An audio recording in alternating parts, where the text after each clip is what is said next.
어떻게 오늘 바쁘셨고요? 네, 오늘 바쁘게 열심히 일하다 왔습니다. 그러셨구나. 제가 오늘 이게 모신 이유는 네. 얼마 전에 그 신사임당에 출연했죠. 네네, 신사임당 나왔어요. 벌써 얼마 안 됐는데 7만 뷰. 맞습니다. 그래서 제가 이제 그걸 보면서 이게 일반인, 특히 이제 미용인들이 관심 있게 봤을 거란 말이에요. 네. 그런데 거기 보면 이제 큰 거에 대해서 이렇게 어필이 됐는데 네. 조금 뒷얘기 그런 얘기를 좀 듣고 싶어요. 근데 이제 우리가 얘기 들어가기 전에 네. 이 방송을 처음 보시는 분들이 저 사람이 누구지? 이런 거 있잖아요. 네네. 그런 얘기 어떻게 미용 시작했고 이런 얘기 좀 해주면. 네. 우선은 반갑습니다. 저는 둘리 원장이라고 하고요. 저는 일단 그 미용은 시작한 게 이렇게 빠르진 않습니다. 제가 고등학교 때는 그 열심히 공부를 했고 그리고 이제 대학에 진학하려다가 갑자기 이제 진로를 바꿔요. 이제 그림을 그려요. 제가 이제 그림을 그리는 걸 좋아하고 예체능에 조금 좀 그런 게 있어서 산업 디자인과를 가게 됩니다. 갑자기. 네, 해서 거기서 그림을 그리고 막 이렇게 하다 보니까 또 제가 이제 손으로 작업하는 걸 좋아하는데 거긴 다 컴퓨터로만 작업을 하더라고요. 대학에서는? 네, 그래서 이제 거기에 조금 이질감을 느끼고 또 결국에는 이제 돈이 안 되겠다 이 생각이 딱 들더라고요. 나중에 사회 나오면? 네네, 이걸 가지고. 왜냐면 그 선배들이 돈이 안 되더라고. 그래갖고 제가 이제 거기서 바로 군대를 가버렸죠. 그래서 군대에서 이제 진짜 뭐 해먹고 사나 이렇게 고민하다가 그러다가 이제 그냥 외국어를 배우자. 어학을 해서 무역을 하면 뭔가 될 것 같은 그냥 막연한 그래서 유학을 떠나려고 생각을 하던 찰나에 유학 가서 그럼 난 뭘 벌어먹고 살지? 그래서 유학생들은 머리가 길잖아요. 그래서 내가 유학생들 머리를 잘라주면 되겠다. 그러니까 미용을 하려고 한 게 아니라 그죠? 유학 가서 알바 돈을 벌려고. 그죠. 그래서 좀 되겠다 싶은 거예요. 그래서 미용을 이제 배워보자 해가지고 알아보던 찰나에 이게 다 스토리가 아직도 생생해요. 뉴스를 보는데 경기의 불황에도 뷰티 산업은 뜬다 이런 뉴스가 나왔어요. 그때 당시 그럼 그게 언제예요? 2008년인가? 2008년도 2008년에 제2의 IMF 막 이런 게 왔었어요. 금융위기. 그래서 그때 립스틱 효과 또는 뭐 미니스커트 효과를 해서 맞아요. 이 여성분들이 이제 경기가 안 좋을 때 좀 더 짧게 좀 더 막 좋아 보이게 짙게 바르고 그런 이야기들의 뉴스를 보면서 이거 뷰티 쪽 괜찮겠는데? 이 생각이 들면서 조금 더 집중해서 하게 됐죠. 그래서 자격증부터 따고 하다 보니 이게 좀 괜찮은 거예요. 그래서 유학은 조금 미루게 되고 그러니까 유학 가서 알바해서 돈 벌려고 했는데 그죠. 실제 자격증을 따보니까 이게 매력이 더 있는 거예요. 매력이 있어요. 그래서 그래갖고 이제 자격증 따고 나서 이제 바로 이제 취업을 하게 됐죠. 그래서 이제 그때부터가 시작인데 솔직히 이제 미용을 처음 시작할 때 처음으로 이제 부모님 원망을 좀 해봤어요. 왜? 제가 되게 효자인데 처음으로 원망을 한번 해봤어요. 제가 이제 자격증 학원을 들어가서 처음 생전 만져보는 긴 머리 여자 마네킹이지만 그걸 빗질하고 이 미용이라고 시작하면은 뭔가 화려한 것만 생각하잖아요. 현란한 이렇게 가위랑 그 쇼윈도 안에서 일하고 있는 미용인들을 보면 뭔가 되게 멋져 보이는데 나는 거기서 그 긴 머리를 막 린스로 빨고 막 빗질하고 파팅 9개씩 나눠서 맨날 하니까 제 친구들은 딱 그때 이제 대학교 가서 놀고 MT 다니고 그러니까 완전히 저는 와 이게 뭐 하는 건가 싶더라고요. 그러니까 불투명한 미래에 나는 진짜 보잘것없는 빗질을 하고 있으니 가위도 못 잡고 이게 맞나 싶기도 하고 이거 아닌가 싶기도 하고 되게 많이 좀 고달팠어요. 어머니가 딱 집에 갔는데 괜찮았어? 재밌었니? 이러는데 막 안 좋더라고. 울컥하더라고요. 그래서 이 길이 내 길이 맞나 이 생각도 많이 들고 지금 미용을 시작하는 분들이 아마 이런 감정을 느낄 수도 있을 것 같아요. 그렇죠. 갑자기 지금 현장에 와서 일하면서도 지금 하루에도 몇 번씩 누구만 손님한테 크레인 걸리고 원장님 혼나면 이럴 거란 말이에요. 그쵸. 그래서 저는 이런 건가 싶어서 그래도 한 얘기가 있으니 자격증은 따고서 생각하자. 그래가지고 이제 하루하루 그냥 이제 편안하게 나오려고 마음먹고 막 하다 보니 또 재밌는 거예요. 주변에서 잘한다 해주고 그러니까 막 그 제가 그 6개월 과정을 3개월에 따버렸어요. 너무 재밌어가지고. 아, 면허증을 3개월 만에? 네. 근데 그때 6개월 과정을 3개월 만에 일단 한번 떨어질 거니까 가보래요. 그 같이 볼 형님은 이제 6개월 다 돼서 가는 거고, 저는 그냥 3개월인데 일단 진도는 뺐으니까. 근데 그 형님은 떨어지고 저는 또 붙은 거예요. 왜냐면 그 형님은 자신만만했고, 전 아쉬울 게 많으니까 밤새 연습을 한 거죠. 그때 본 시험에 그 합격한 그 자격증 시험이 제 인생에서 가장 큰 성공이었고, 지금까지도 제 기억엔 가장 큰 희열이었어요. 아... 왜냐하면 그때까지 단 한 번도 정확하게 내가 원하는 걸 잃어본 적이 없었기 때문에 수능도 그냥 그렇게 또 뭐 그런 시험들에선 다 그냥 그랬거든요. 그러고서 그러면 이제 취직을 했네요? 했죠. 어디로 취직? 압구정 아니면 어디? 아, 저는 이제 그때 이제 좀 젊음의 거리로 가보고 싶어서 홍대로. 홍대. 네, 홍대 처음 입사한 곳이 이철헤어커커였어요. 그때 참 재밌었던 게 면접을 2군데를 잡아놓고 갔어요. 준호 헤어, 이철헤어. 아, 근데 준호 헤어가 아무리 찾아도 안 보이는 거예요. 못 찾겠는 거예요. 홍대에서? 네. 그 당시에는 이렇게 핸드폰이 막 원활하지 않아서 그냥 주소 보고 막 이렇게 찾아갔어야 되는데 못 찾겠는 거예요. 그냥 돌아다니면서 찾았구나. 그쵸. 지금처럼 뭐, 네, 뭐 네이버 플레이스 이런 게 없으니까 그래서 그때 제가 준호를 못 찾았어요, 결국에. 그래서 이철 갔구나. 그래서 이철로 갔죠. 이철 면접은 이제 봤으니까.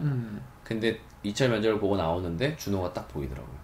그래서 이 운명이구나. 그래갖고 바로 이철로 가서 이철에서 이제 시작을 하게 됐고, 그때는 홍대가 좀 뜨고 있었던 어떤 젊음의 거리였고, 저희 부모님 세대에는 또 별로 안 좋았다고 하더라고요. 명동 이런 데로 가지 왜 그랬냐 이렇게. 맞지. 네, 부모님이 그러셨는데 그게 막 명동에서 이제 홍대 쪽으로 막 올 때 맞아요. 근데 그래도 저는 홍대가 좀 좋아서 시작했는데 지금은 참 가기를 잘했다. 그럼 거기에서 디자이너가 된 거예요? 한 샵에서? 아니에요. 거기서 또 이제 옮기게 되죠. 그래서 거기서 이제 결국에는 제가 박승철 헤어에서 디자이너를 달게 되고요. 박승철 헤어 이제 영등포 타임스퀘어점이라고 그 당시 박승철에서 전국 1, 2위를 다투던 매장에서? 네, 매장에서 됐고 제가 또 박승철 전체 기수에서 또 1등을 하고 디자이너. 그렇게 해서 이제 미용을 시작했고 네. 디자이너 생활을 커커에서 시작했고 네. 박승철에서 화려하게 마무리가. 그러면 지금 샵은 언제 오픈한 거예요? 저는 그 이제 디자이너를 생활하다가 거기서 이제 알게 된 선생님, 그러니까 지금 형이죠. 형님, 친한 형님과 이제 2013년도 말에 이제 잠실에 이철헤어 커커를 인수하게 되죠. 이철헤어 커커를. 네. 그러면 지금 그 신사임당에서 얘기 나온 게 이제 그거 이제 그 얘기가 있어, 그죠? 그렇죠. 그래서 이제 매장이 조금 침체돼 있는 매장을 훨씬 더 활성화시킨 그런. 맞아요. 그래서 그때부터 이제 저희는 인수를 해서 매장을 키우는 거에 어찌 보면 맛을 본 거죠.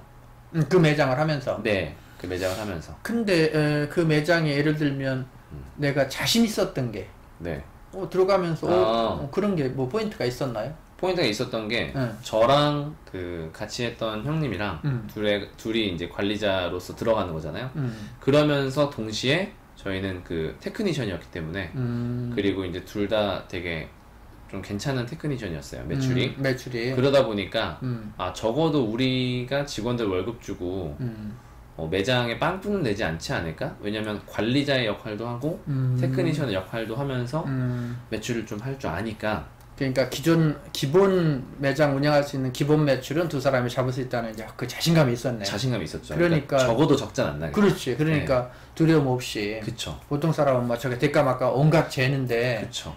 그런 자신감이 있었구나. 맞아요. 근데 그렇게 자신감이 있어서 계획하고 들어갔는데. 네네. 들어가 보니까 계획한 거고 달랐던 게 뭐가 있나요? 계획했던 거랑 딱 들어가니까 달랐던 게 제일 크게 느꼈던 게 지금도 기억나는 게 저는 대형 샵에만 있었는데 여기는 소형 샵이 됐단 말이죠. 예. 그리고 마트 샵에 있었던데 여기는 로드 샵이고 그러다 보니까 직원을 다루거나 다 같이 상생하는 거에 시스템이 아예 다르더라고요. 예를 들면 문화가 또 다르고 문화가 너무 다르더라고요. 그렇죠. 그러니까 예를 들면 저는 이제 디자이너 16명, 뭐 총 직원 30명 정도 되는 샵에 있다가 뭐 예를 들면 지각 이런 걸 하면 가차 없어요. 그냥 벌 주고 완전히 그냥 뭐 일주일 동안 뭐 완전 풀리아 시키고 막 이런 어떤 그런 상벌이 규율, 예, 상벌이 정확하고 규율이 있는데 이런 샵에 이제 좀 소형 샵, 좀 조그매지고 로드샵에 오니까 그렇게 하니까 다 나가는 거예요, 직원들이. 이게 지금 이 방송을 보면서 네. 이거 지금 고민하는 사람 네. 오늘 아침에도 교수님 얘가 지각하는데 어떻게 해요? 이게 문의가 오는데 네, 아직도 네, 근데 그게 어떻게 보면 너무 그게 몰입해갖고 막 하루를 망가뜨리거든요. 맞아요. 근데 이제 이게 진짜 중요한 부분이에요, 그죠? 딱 그 얘기예요. 자, 그러면 네네. 이제 이게 아직 그걸 어떻게 잡았는지가 궁금해요. 그래서 저도 그때 좀 난해했죠. 아니 당연히 지각하면 안 되고 정신이 똑바로 있으면 이걸 잘못했으니까 너 이거 아니다 해서 막 뭐라고 다그치고 상벌을 주니까 나가는 거예요, 자꾸. 그래갖고 갑자기 멘붕이 온 거죠. 뭐지? 어떻게 해야지? 이러다가 이제 친한 원장님께서 그런 얘기를 하시는 거예요. 5명일 때 다르고 맞죠. 10명일 때 다르고 20명일 땐 더 다르고 30명일 땐 더 다르다. 아, 내가 좀 잘못 생각했구나. 그러니까 내가 너무 내 과거에 사로잡혀 내 자존심을 내세우려 약간 그런 식으로 너무 했구나. 근데 그거를 참 이게 현실적으로 얘기하면 이제 그 선배가 얘기한 것처럼 30명이 하나 나가면 큰 문제 안 되죠. 그쵸. 그잖아. 그쵸. 근데 5명이 하나 나가봐요. 20% 나가는 거잖아. 그럼. 맞아요. 그러니까 그 언어의 파워가 약해지는 거고, 걔네들은 약하죠. 그걸 알기 때문에 써먹는 거예요. 약하죠. 그러니까, 그 숫자로 표현하면 그런 거예요. 그 마음의 빈틈이 생기고, 또 약간 좀 그런 것도 있죠. 약간 사람이 조금 있다 보니까, 5명이 있다 보니까, 방금처럼 그런 어떤 영향력에 대한 걸 이용해서 나가는 것도 있지만, 또 어떻게 보면 친해지잖아요. 그렇지. 그러니까 너무 이제 가족처럼 지내니까 저의 어떤 그런 상벌이 좀 되게 섭섭한 거예요. 그러니까 원장님이 나한테 이렇게 하니까 그렇지. 너무 섭섭하고 자기는 이렇게 친하다고 생각했는데 나한테 이렇게 하다니 섭섭한 거죠. 그래서 그때부터는 이제 제가 내가 너무 내 생각만 하지 말자. 그냥 그러니까 처음엔 이렇게 다독이면서 가자. 그래서 지각을 해도 저래도 이래도 그냥 진짜 엄마 아빠처럼 이렇게 툭툭툭 다독이면서 갔어요. 그러니까 아주 다른 그림이 펼쳐지더라고요. 또 의외로 지각도 안 하게 되고 오히려 더. 네, 오히려 더. 거기서 이제 이 보시는 분들은 이제 그런 포인트를 하나 얻었으면 좋겠고. 그래서 이제 샵이 인수 받아서 매장이 이 정도면 됐다라고 하는 데까지 올라가는데 얼마나 걸리던가요? 그 첫 번째 샵은 사실 테크니션이 둘이나 있었고 둘 다 관리자로서 일했기 때문에 사실 그렇게 오래 걸리진 않았어요. 1년 정도 걸렸어요. 1년? 근데 그게 또 스토리가 있는 게 1년 정도 걸렸는데 또 약간 그게 휘청이면서 내려가는 것도 1년 정도 안에 금방 나타나더라고요. 근데 올라갔는데 왜 내려가요? 그러니까 그때는 이제 제 초창기 때 제 경영 방식은 야 내가 열심히 할게 따라와 이런 거였어요. 그러니까 저랑 또 같이 하는 형님이 워낙 둘이 이제 그 매출 파워가 있고 하다 보니까 그냥 너희들은 자리만 지켜줘도 돼 이런 개념이기 때문에 이 친구들의 등락이 자꾸 있는 거죠. 저희는 계속 간다고 쳐도 근데 저희도 지치니까 한 번씩은 왔다 갔다 할 때는 더 크게 요동치겠죠. 그래서 그때부터는 이게 아니다라고 생각을 해서 그때부터는 조금 이 컨셉을 바꾸기 시작합니다. 그러니까 정리하면 두 사람의 파워에 의해서 일방적으로 끌고 가는 것을 이건 아니다. 그래서 이제 직원과 참여하는 시스템을 만드는 방법으로 전환하는 계기가 된 거네요. 맞습니다. 그러니까 그때는 고민하게 된 게 내가 하루 매출, 한 달 매출을 얼마 올릴까가 중요하지 않고 이 매장이 몇 년을 갈 수 있을까 여기에 고민하게 되고 장기전으로 좀 보게 되는 거죠. 그래서 누가 그러더라고요. 신규 오픈해서 매출 높다고 구경 다니지 마라. 한 곳에서 몇 년 있었는지를 확인해라. 그게 훨씬 더 좋은 가치다 해서 그런 거에 조금 더 집중하게 되고 이 뭐랄까 일희일비 하는 거에 좀 지치게 되는 거죠. 내가 좀 더 마음을 좀 더 여유롭게 먹을 수 있게 하는 시스템은 뭘까? 거기에 집중하다 보니까 인재 양성이 안 나올 수가 없더라고요. 그러면 이제 이 두 사람의 의지로 끌고 가다 시스템을 만드는데 시스템에 한 것이 이제 교육, 인재 양성. 네, 맞습니다. 거기서 또 어떤 게 있습니까? 이제 거기서 이제 저희가 그 와중에 이제 2호점을 인수하게 돼요. 2호점을 인수하게 돼서 그 저희가 둘이었는데 이제 또 한 2호점으로 이제 가게 되죠. 그래서 둘이 나눠서 따로 둘이 이제 찢어지게 되죠. 그래서 힘이 분산되면서 찢어지게 되면서 약간 이제 더 방금 얘기했던 문제들을 더 많이 겪게 되죠. 좀 이런 웨이브를 더 많이 타게 되고 처음에 되게 잘 됐었는데 그게 같이 있어서 잘 됐던 것 뿐이고 약간 신기루였다. 그렇지. 이렇게 생각을 하고 그때부터 이제 2호점 하면서 좀 인재 양성에 관심을 두고 그때부터 조금씩 더 탄력적으로 이 교육을 많이 했던 것 같아요. 그래서 교육을 이제 시작을 하게 됐는데 저는 사실 근데 이게 그냥 교육을 하자 해서 나온 게 아니라 저는 되게 좋은 스승 밑에서 자란 선생님이에요. 그러니까 제 메인 선생님이 되게 좋은 분이고 그분의 가르침을 받아서 선생님이 됐기 때문에 제자와 스승의 관계를 잘 알고 있어요. 그래서 저는 제 자랑은 아니지만 제 메인 인턴이 있으면 이 친구를 꼭 디자이너로 만들 줄 알아요. 전 그게 관심이 많았고 그래서 제 인턴을 디자이너로 키워서 저보다 매출을 많이 만들어주는 게 저한테는 미용을 하면서 가장 큰 기쁨인데 그의 가치로 이제 네, 그걸 여기고 살았어요. 왜냐면 그렇게 쟤는 이렇게 받았으니까 사랑을. 근데 그거에 착안해 보니까 왜 저한테 온 메인들은 디자이너가 되고 또 매출을 잘하게 되는 거지? 궁금한 거죠. 왜 그럴까? 그럼 이렇게 내가 하는 방법을 교육으로 만들면 좋겠다.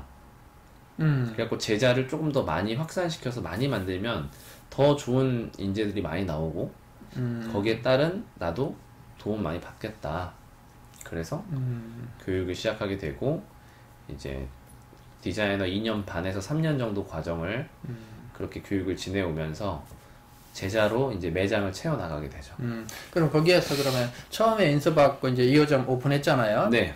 그러면 그때도 지금처럼 브랜드 샵을 한 건가요? 네, 그때는 이제 이철을 인수하고 하다가 2호점은 이제 이가자를 인수해서 그렇게 하게 됩니다. 브랜드로. 네. 그래서 이제 교육을 통해 시스템을 만들고 이제 제자가 크면서 매장에 가고, 그러니까 내 철학이 이제 모든 직원이 참여하고. 맞습니다. 그러면은 지금 신사임당에서 막 3배 정도 매출을 가는 데까지는 얼마 정도 걸린 거예요? 그 3배 정도 매출로 딱 가는 게 보니까 저희가 그렇게 마인드를 먹고 나서로 재는 것보다 처음부터라고 생각하면 한 4년 정도 걸린 것 같아요. 4년? 네, 4년 정도 걸렸고 그 4년 정도 걸렸는데 그 준비 기간은 다 인재 양성 기간이라고 생각하면 될 것 같아요. 그리고 신사임당에서도 얘기했던 게 제가 3년을 봐라 라고 했는데 3년을 본다는 건 한 미용인이 디자이너로서 온전하게 자리 잡을 수 있는 기간이 저는 3년이라고 생각해요. 3년? 네. 오죽하면 뭐 눈 3번, 비 3번이라는 얘기가 있듯이 모든 직업, 모든 어떤 경험과 익숙해지는 과정은 저는 3년. 그래갖고 그 기간이 딱 맞는 게 제가 뭐 뛰어난 매출을 하는 디자이너일진 모르겠지만 제가 경영인, 그러니까 관리자가 되고 나서는 관리자의 햇볕양해가 된 거죠. 그렇죠. 그래서 저도 그 관리자 3년이 지나니까 좀 보이더라고요. 그러니까 제가 방송에 늘 하지만 기술 배웠듯이 경영을 배워야 되는데 그러니까요. 기술 잘해갖고 하는데 그러니까 이제 처음에 착오를 했듯이 기술만 네. 갖고 오픈했는데 어느 정도는 되는데 안 돼요. 더 이상 이제 발전이 안 되는 거죠. 그렇죠. 그래서 경영도 배워야 되는데 안 배운다는 거죠. 배워야 됩니다. 무조건 3년은 배워야 조금 한다라고 얘기할 수 있을 것 같아요. 그러면은 지금 3번째 샵은 그러면은 3년이 된 다음에 오픈한 거예요? 그렇죠. 3번째 샵은 이제 그 1호점을 한 지가 그러니까 저희가 거의 뭐 1년에 하나에서 뭐 한 3년에 2개 정도씩을 오픈했다고 보시면 되는데 저희는 좀 그런 게 있었어요. 좀 기세가 좋을 때 해야 된다. 이런 마인드가 있어서 많은 선배님들이 좀 우려할 만한 행보를 좀 걸었어요.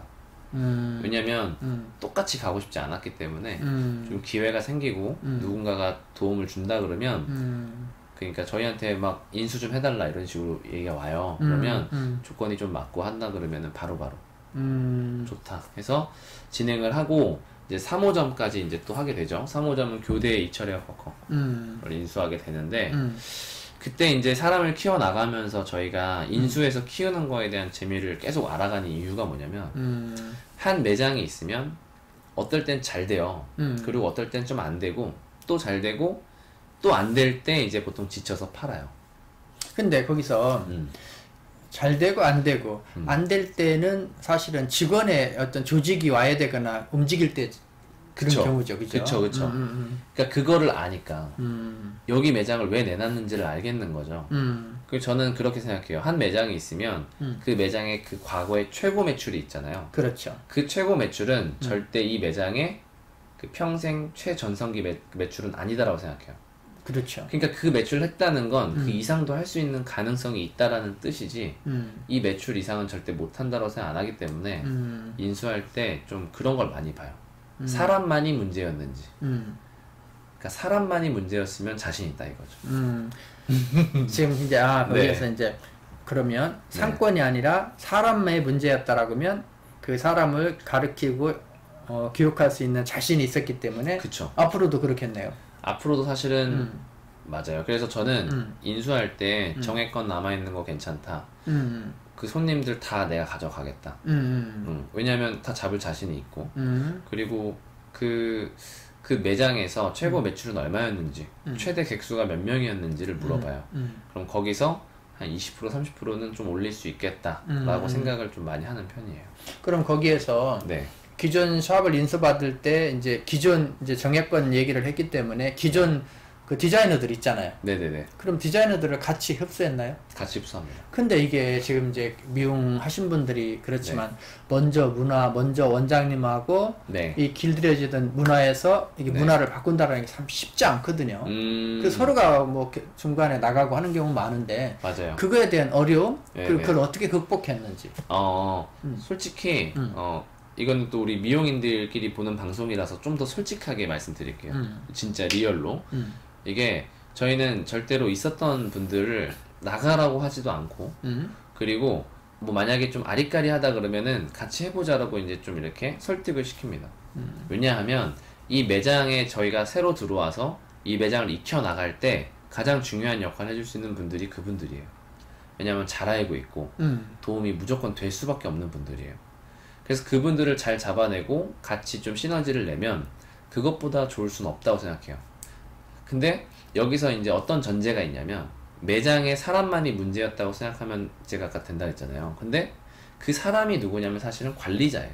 그러니까 저는 직원들, 동료들은 색깔이 없다고 생각해요. 그러니까 미용실을 보면 동료들은 사실은 무채색이고 그 오너들이 강한 색깔을 띠고 있어요. 그렇죠. 그래서 그 색깔이 물들기 때문에 그 오너가 바뀐다 그러면 그 무채색인 동료들 또한 바뀔 수 있다라고 생각을 하는 편이에요. 그래서 실제로 그런 인수 받아서 지금 저희 매장에 부원장님으로 계시고 같이 이제는 사업 파트너가 되신 분들도 많아요. 그러면 그분들이 이제 먼저 분하고 있을 때하고 지금하고 색깔이 완전히 바뀌었네요. 많이 바뀌었죠. 근데 이게 쉽지 않단 말이에요, 사실은. 쉽지 이것도 교육으로 풀어야 됩니다. 그러니까 이것도 교육으로 풀어야 됩니다. 고집 부리고 그래서 정말 이 방송 보시는 분은 그렇지만 결국 댓글 쓰려고 하다가도 결국은 맞아요. 버리게 되는데 근데 지금 이게 이제 이 얘기하고 조금 동떨어질 수 있지만 어떻게 보면 내 원장님 믿고 미용을 했는데 어느 날 얘기도 충분히 없이 주인이 바뀔 때 은연중에 정많은 미용인들은 배신감, 상처란 말이야, 그죠? 그죠? 그런 걸 혹시 느끼거나 그걸 보듬는 건 또 이 따뜻한 원장님이. 근데 그런 것 같아요. 이제 배신감을 느꼈으니 거기에 대해서 치료해줄 수는 없고 그냥 어찌 보면 그게 트라우마가 돼서 또 다른 원장에게도 그런 걸 느끼지 않을까 이런 두려움이 생길 수 있잖아요. 당연하죠. 그래서 그거는 제가 당장에 치료해주는 게 중요한 게 아니라 그냥 행동과 시간으로 보여주는 것밖에 답이 없다고 생각해서 정말 같이 곁에 두면서 내가 어떻게 해나가는지 그리고 어떤 식으로 내가 보여줄지 비전도 제시해주고 그렇게 시간이 차츰 지나면서 조금씩 치유될 수 있다라고 생각해서 그런 부분은 그냥 몸으로 말로 이렇게 가머니설 하지 않고 시간이 지나면서 보여주는 스타일. 그러니까 이렇게 뵈면 정말 긍정주의자로 사람들을 마음으로 감싸서 이렇게 하는 거라는 걸 제가 느끼지만 이 방송 보시는 분들한테 나만의 직원들을 이렇게 해서 좀 진정성을 이야기하는 어떤 스킬이 있나요? 이거는 지금 제가 진짜 잘 쓰는 스킬 중에 하나인데 두 가지가 있어요. 첫 번째는 내가 그 사람을 만들고 싶은 대로 대해주는 거예요. 그러니까 내가 만약에 이 사람을 실장을 시키고 관리자를 시키고 싶으면 시키는 게 아니라 그렇게 대해주는 거예요. 그러니까 권한을 주거나 시키는 게 아니라 그렇게 봐주는 거죠. 그런 제목으로. 그러니까 뭐 파트너한테 야야 저기야 이렇게 부르면서 퀄리티 있는 서비스를 제공할 거라는 기대를 하면 안 된다는 거죠. 그렇지. 내가 이 사람을 대해주고 너는 여기에 정직원이고 디자이너가 되고 원장이 될 사람이라고 생각을 하면 그 사람을 정말 그렇게 대해주겠죠. 내 어떤 사업 파트너로서. 그럼 그 친구는 다른 고객이나 다른 동료에게도 그런 마인드로 일을 하게 될 수 있는 가능성이 높아지더라고요. 그게 첫 번째 제 방법이고 두 번째는 무조건 긍정 말투를 쓰는 거예요. 그래서 아주 간단한 건데 이건 좀 머리를 좀 써야 됩니다. 머리를 좀 써야 되는데 첫 번째는 왜 이런 걸 물으면 안 돼요. 왜라는 얘기를 되게 많이 하게 되거든요. 관리자들은. 그렇지. 왜 그렇게 했냐, 뭐 그랬냐. 네, 맞아요. 왜라는 건 잘못하면 네. 질책 전에 따지는 거거든요. 맞아요. 왜라는 말은 꼭 따라오는 게 변명이에요. 그래서 왜 지각했니라 그러면은 응급실 갔다 왔다 그래요. 그렇지. 왜 지각했니 이러면 할머니가 아프다 그래요. 할머니가 되게 많아요. 막 아침에 응급실을 너무 많이 가요. 그래서 왜를 하면은 변명이 되니까 그럼 변명을 들은 사람은 또 웃긴 게 변명인 줄 알아요. 그렇지. 그러니까 관계가 틀어져요. 속였다. 그쵸. 근데 웃긴 건 그 변명을 듣게 만든 질문은 누가 했냐. 내가 한 거거든요. 그럼 어떻게 해? 그래서 저는 그 이유를 물어봐요. 이 말만 바꾸면 되는데 그렇게 한 이유가 어떻게 되니? 오늘 지각한 이유가 어떻게 될까? 솔직하게 말해줄 수 있을까? 그러면 핸드폰 알람을 꺼놨대요. 이건 정말 솔직한 거거든요. 늦잠 잤대요. 어제 술 좀 먹었대요. 아 그랬구나. 그 이유를 다시 그러지 않도록 한번 생각해보자. 요 정도로 마무리를 하면 그 친구들이 저녁에 카톡이 장문이 와요. 제가 경솔했고 너무 죄송하다. 그래서 그렇게 한 왜라는 변명을 찾게 만들지 말고 그렇게 한 이유를 찾으면 스스로를 다시 한번 돌아볼 수 있는 계기가 되기 때문에 제가 좋아하는 질문이기도 하고. 그러니까 질책하고 따지려고 하는 그런 왜가 아니라 그쵸. 그런 본능적으로 반응하거든. 반응해요. 맞아요. 그러니까 그럼 마음이 더 상해요 제가 막. 그렇지. 서로가 상처 주는. 서로가. 예. 왜 그랬어?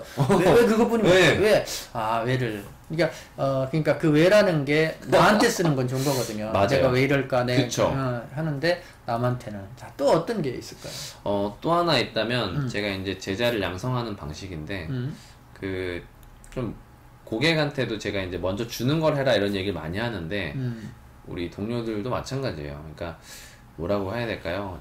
제가 이제 아무 조건 없이 아침에 나와서 일찍 이 친구들에게 무언가를 알려주기 위해서 노력하고 저녁에도 남아서 노력해요. 아침에 몇 시 정도 출근하세요? 그러니까 저는 보통 이제 8시에서 이제 나와서 교육을 많이 하는 편이고 저녁에도 뭐 퇴근하려다가도 친구들이 뭐 질문을 하면 그 열정이 너무 이뻐서 1시간, 2시간씩은 막 얘기만 하다 보면 그렇게 시간이 지나버리는데. 그러니까 교육으로 시작해서 교육으로 끝난다 해도 중간에 일도 하고. 맞아요. 근데 이게 뭐 제대로 안 나가기 위해서 그냥 교육해줘야 된다고 한다라고 하면 나도 피곤하니까 힘든데 지금 어떻게 보면 후배고. 근데 그게 그 어떤 원인을 정말 잘 배운 게 제가 대화 중에 느끼는 건 그런 선배를 만났다라는 게 복이네요. 정말 그래요. 그러니까 내가 그걸 받았기 때문에 그렇게 해야 된다라고 느끼는 거거든. 맞아요. 이거는 뭐 머리로 하는 게 아니라 그러니까 마음으로 하는 거고. 근데 여기서 되게 중요한 게 이건 또 우리끼리 이렇게 한 얘기니까 또 하자면 우리 원장님들도 다 그렇게 하실 거예요. 그리고 미용인들은 다 그렇게 해요. 근데 중간에 아주 위험한 고비가 옵니다. 예를 들면 상상해 보시면 아침 교육하자. 그래 와 원장님이 구량 해줄게. 원장님 외부에선 돈 받는데 너희들한테 돈도 안 받아. 그리고 와서 했는데 지각을 안 해요 얘가. 그렇지. 또는 아예 나오질 않아요. 한 번씩 그래요. 그럼 그때부터 문제가 생깁니다. 그렇지.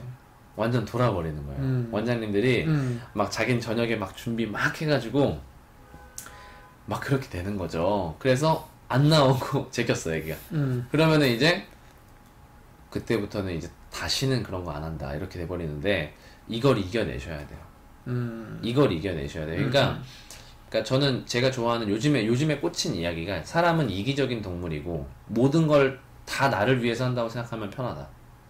그러니까 아침 교육을 나와서 내가 할애하는 것도 그 친구가 위해서가 아니고 결국엔 나를 위해서거든요. 그렇지. 나를 위해서인데 걔를 위해서 한다고 나를 세뇌시켜서 착각하게 만드니까 그 친구가 안 나오면 그 친구 탓을 하게 되는 거예요. 너는 왜 내가 너를 위해서 하는데 너가 안 나오니 이렇게 얘기 되는데 이걸 나온 건 애초에 나를 위해서니까 그냥 틀어졌을 뿐이지 거기에 대해서 너무 몰입하지 않아요. 너무 화내지도 않고 그럼 더 무서워요 사실. 원장님 오늘 나왔는데 막 내가 늦었는데 어떡하지 막 발 동동 구르는데 괜찮아 내일 또 하자 라고 한다면 그러니까 그걸 좀 시야를 넓히면 네네. 얘가 오늘 기획인데 얘가 오늘 안 나왔어요. 속상하죠. 근데 얘를 내가 앞으로 100번을 가르칠 거야. 그렇죠. 근데 100번 중에 오늘 한 번 늦었어. 아무것도 아니잖아. 아무것도 아니죠. 그러니까 그런 어떤 딱 그런 마인드. 그렇지. 이제 그런 관념적인 마인드에 불과하니까 그러니까 그런 부분이 뭐 어떻게 보면 어느 정도 나이 먹고 이렇게 했을 때 아는데 나이가 그렇게 많지는 않으신데 그걸 타고났나요? 근데 좀 어렸을 때부터 제가 이제 아버지랑도 많이 놀고 대화도 많이 하고 가족끼리 많이 노는데 제가 어렸을 때부터 좀 이야기를 제가 누나가 둘이에요. 근데 누나 둘이 항상 저한테 무슨 얘기를 했냐면 평범하지 않게 해라. 근데 그 얘기를 사실 그때는 저를 설득시키려고 그렇게 했었어요. 왜냐면 담배 피지 말고 애들이랑 이상한 짓 하지 말고 막 양아치 짓 하지 말고 이 얘기를 설득시키려고 저한테 용진아 너 남들이랑 똑같은 거 하는 거 안 멋있어. 남들 다 담배 필 때 담배 안 피는 게 멋있는 거고 이렇게 자꾸 저를 세뇌시켰어요. 그러니까 본능적으로 이 본능에 이끌려서 하는 행동은 그렇게 저한테는 멋있어 보이지가 않게 되는 거예요. 근데 그렇게 살다 보니까 또 재밌는 일이 많이 생기다 보니까 더 그렇게 사라지게 되고 남들은 이 타이밍에 화를 낼 것 같으면 저는 내지 않아요. 그렇게 노력을 하는 거죠. 화는 나지만 또 어떨 때는 좀 이거는 좀 남들은 이렇게 하겠다 싶으면 저는 좀 더 아예 말도 안 되는 행동을 해버리거나 그러면은 사람들이 저를 많이 그래도 저 사람은 좀 다르다라고 인식을 해주고 되게 습관이 되는 것 같아요. 근데 좀 전에 이름이 용진이? 네. 제 원래 본명. 그렇구나. 이제 둘리 원장님 이렇게 하다가 용진이라는 처음 들었는데. 네네, 용진. 근데 네. 이름을 언제부터 둘리라고 디자이너 때부터 쓴 거예요? 아니요, 디자이너 때는 용진 디자이너였어요. 용진 디자이너였고 그때는 근데 용진 디자이너라는 이름을 사람들이 잘 못 외우더라고. 용준, 뭐 용머시기, 뭐 이렇게. 배용준이 있는데. 근데 용준이고 전 용진이니까 또 이게 또 안 맞는 거예요. 근데 그래갖고 매장을 그때 인수 오픈 첫 번째 할 때 지금의 제 와이프인 그때는 제 메인 인턴이었다. 우리 와이프가 둘리로 하래요. 둘리 닮았다고. 닮았어요. 그죠? 그래서 잘 졌어. 둘리로 하래요. 그래갖고 장난치지 말라고. 제가 됐다고. 무슨 뭐 요리 뽑고 조리 뽑고도 아니고 됐다고 했는데 자꾸 생각이 나는 거예요. 사람들한테 기억에 많이 남겠다. 잘 진 것 같아. 그 나이트 클럽에도 그런 이름 많이 쓰잖아요. 기억에 남으려고. 그래서 기억에 남으려고 그거 하나 믿고 했는데 오픈한 지 딱 이틀 만에 제 방이 오더라고요. 둘리 원장님 계시냐고. 그러니까 이게 이름이 주는 어떤 그게 각인이 참 신기한 것 같아요. 근데 단점이 하나 있어요. 이름을 독특하고 특이하게 이렇게 주입시키는 이름을 쓰면 단점이 하나 있는 게 내가 잘 못한 것 또한 각인이 엄청 잘 돼요. 그렇죠. 그래서 뭐 하나 악플이 하나 달리거나 안 좋은 입소문 한번 나면 완전히 사장될 수 있어요. 그렇지. 그래서 참 이 이름이 그런 경각심도 주고. 그러니까 그렇게 이름에 대한 게 이제 아까 매장시키 될 수도 있기 때문에 그걸 또 지켜야 되니까 또 열심히 하게 되고. 맞아요. 근데 지금까지 이제 인수 받아서 두 사람의 힘으로 이제 직원들을 잘 키워서 하는 부분을 이제 얘기를 했단 말이에요. 근데 여기서 궁금한 것은 그 직원을 통해서 고객이 정말 이제 또 여러 가지 만족 중에서 만족을 해야 되잖아요.